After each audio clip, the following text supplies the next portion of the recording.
And now to the million-dollar question. What happens next? Well, a lot depends on one man, Russian President Vladimir Putin. So far, the war has not panned out the way he wanted. But the failures on the battlefield have not really impacted his grip on power. There is no threat to his position at home. There is no challenger in sight in Moscow. So Putin is still in the driver's seat, and he has already made his position clear. The Russian president says he will keep on fighting.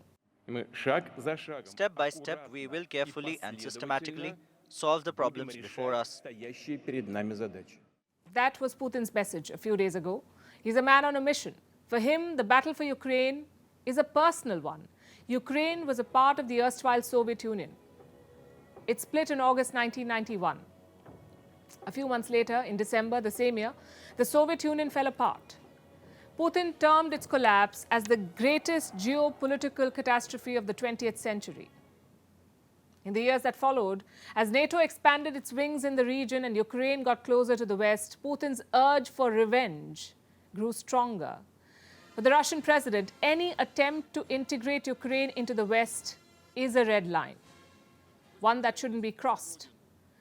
It is also a personal loss for him, because as president, Putin has made efforts to keep Ukraine within Russia's fold. Let me show you some pictures, in fact. They're from 2004. And that is Putin in central Kiev attending a parade as a special guest. It was a special occasion, the anniversary of the liberation of Ukraine from Nazi Germany. On display was Soviet-style pomp and politics. Putin was visiting Kiev just before a presidential election. Alongside him was Viktor Yanukovych. He was then a presidential candidate, seeking Putin's endorsement perhaps. Yanukovych went on to win this election. Amid allegations of vote rigging, he eventually went on to serve as the fourth president of Ukraine. You see, Putin's influence ran deep in Kiev. But that's not the case anymore. With this war, perhaps he wants to regain the influence. But why did he make such a risky gamble for it? You could say that's Putin's style. He takes risks, sometimes to the point of brinkmanship. In his early days, it is said that he was combative in school. He did not hesitate in picking a fight. At the age of 16, he apparently approached the KGB himself. KGB was the intelligence agency of the Soviet Union. Putin went to the headquarters in Leningrad himself, and he wanted to meet an officer to ask what he had to do to become a spy. From his KGB days to the presidency, Putin continued to rely on his risk-taking abilities. He went to war in Georgia. He sent troops to support the Assad regime in Syria. He also annexed Crimea, an operation that perhaps laid the groundwork for the current invasion of Ukraine. And interestingly, Putin has never lost a war. He has no intention of losing in Ukraine either. But how does he plan to reverse his fortunes? How will he win in Ukraine? With more troops, weapons, and firepower. That's what he's betting on. Moscow has already mobilized 500,000 new conscripts. In the long term, he wants to expand military ranks. Putin has already approved the plans. The size of the military will go up by 50%. So the Russian president is preparing for the long haul. And it may not end with Ukraine. Reports say Russia could deploy new forces near Finland. Reports say this, a country that's seeking NATO's protection, that's Finland. Finland has applied to become a member of the NATO. So is Putin preparing for a wider conflict? No signs of that yet, but more significantly, no signs of scaling down either. But every war comes at a cost, and the war in Ukraine came with a hefty price tag. Do you know how much? How much did the global economy suffer in 2022? How much loss did this war inflict on the world? A whopping $1.6 trillion. That was the loss, or $1.6 trillion in 2022 alone. That's according to the German Economic Institute. The deepest impact was on the West. They lost 2/3 of their global production. No one has suffered more than Europe in this war. The war upended the region. In November, the European Commission shared a grim prediction. And I have it with me. This is what it says. Amid elevated uncertainty, high energy price pressures, erosion of households' purchasing power, a weaker external environment, and tighter financing conditions are expected to tip the EU, the euro area, and most member states into recession. So a recession seems certain. Germany alone will suffer a loss of $171 billion. That's around 4% of Germany's GDP. cutting off energy from Russia is inflicting a heavy cost on them. The bills for businesses are going up. This year, the German industry will pay 40% more for energy. And what happens if the war continues? If Russia and Ukraine keep fighting this year, what happens then? The losses for the global economy could double. Last year, the OECD released a report. The OECD is the Organization for Economic Cooperation and Development. They released a report, and this is an intergovernmental organization. 38 countries are members of this group. And how much, in terms of losses, did the OECD predict from the war? $2.8 trillion. Throughout 2022, the world felt the impact of the war. Global supply chains were broken, which led to shortages. The war triggered shortage of food, and inflation was quick to follow. 2022 was the year of brutal inflation. Global inflation touched almost 9%. For comparison, in 2021, it was 3.5%. Last year, it was 9%. So inflation almost tripled. What about India? The Indian economy was largely insulated from the worst impacts of this, but not completely. India's inflation rate reached almost 8% in April 2022. In recent weeks, inflation has dropped below the 7% point, which is a positive sign. What about the markets? Well, they seesawed throughout last year. When Russia invaded Ukraine in February, India's Sensex crashed by 2,700 points, the fourth worst fall. The Nifty plunged 815 points. It was the worst fall since March 2020 when the pandemic broke out. By November, the markets were touching fresh highs and breaking records, again a sign of confidence. But the war is not over yet, remember. 2022 proved that we do not live in isolation. We cannot remain disconnected from what's happening in the world, unimpacted. What happens in the world affects all of us, and we can only hope that the worst is behind us. Our next story is about a partnership between super speed and super brains. Mercedes-Benz has teamed up with Google.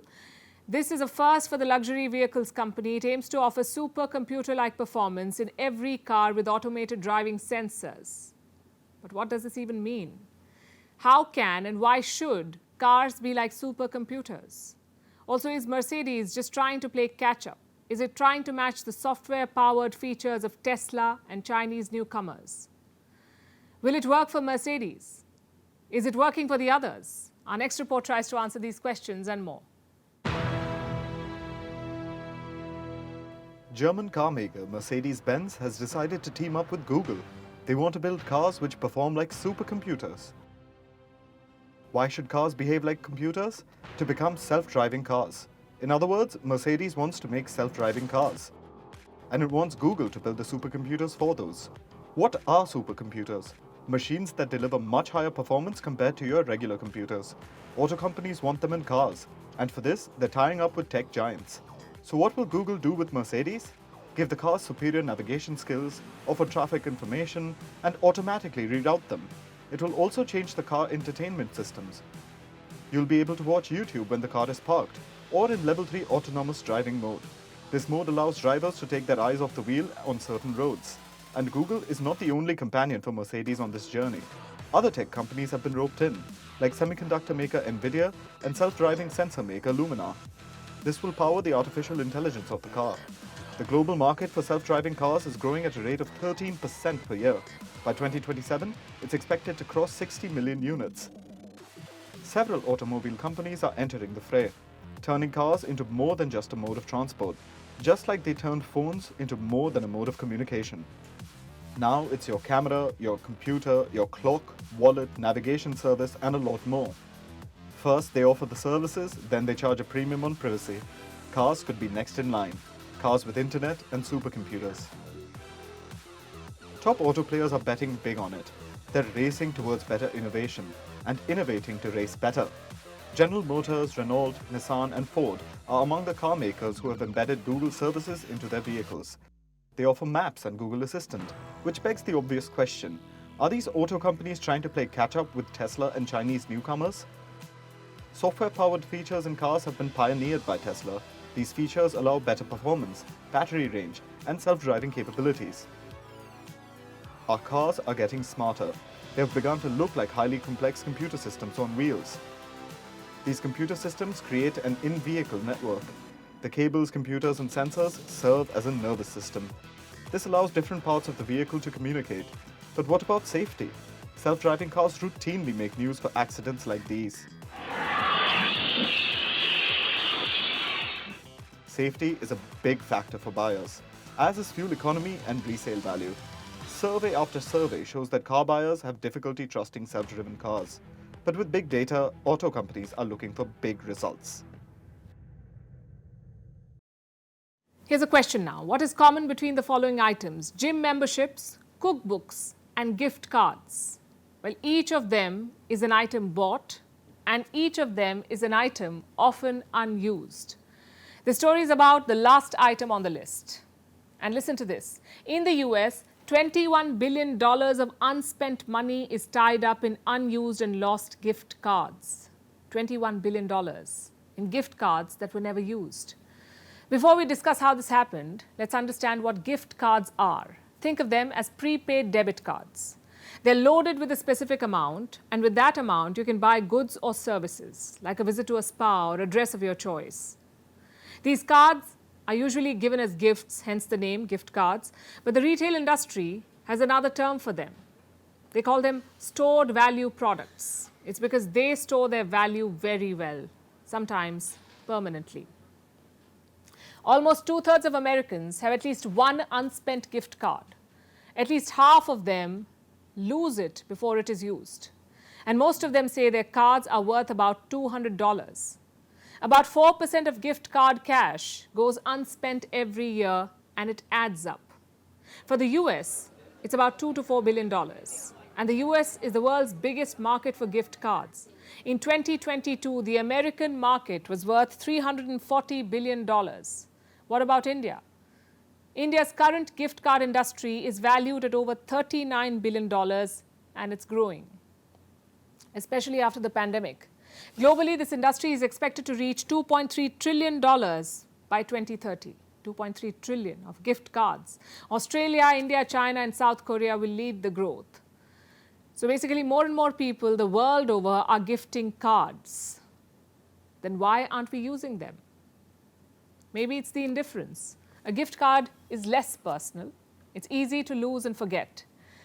If it's digital, it gets buried under 1,000 other unchecked emails. If it's tangible, it remains tucked inside a drawer, patiently waiting for your attention. Does this mean that a gift card is a bad gift? Well, the answer depends on whom you ask. We can offer data if you like. In 2020, for the 13th straight year, cards were the gift of choice in the US. Do you know how much money people put in gift cards? 55% of their annual gift budget goes into cards, and yet they remain unused. Even in this economy, when inflation is so high, what explains this? Well, inertia to start with. Sometimes we don't like the store the voucher belongs to, or we don't really want to physically go there to get something. But by doing this, we're ignoring free money.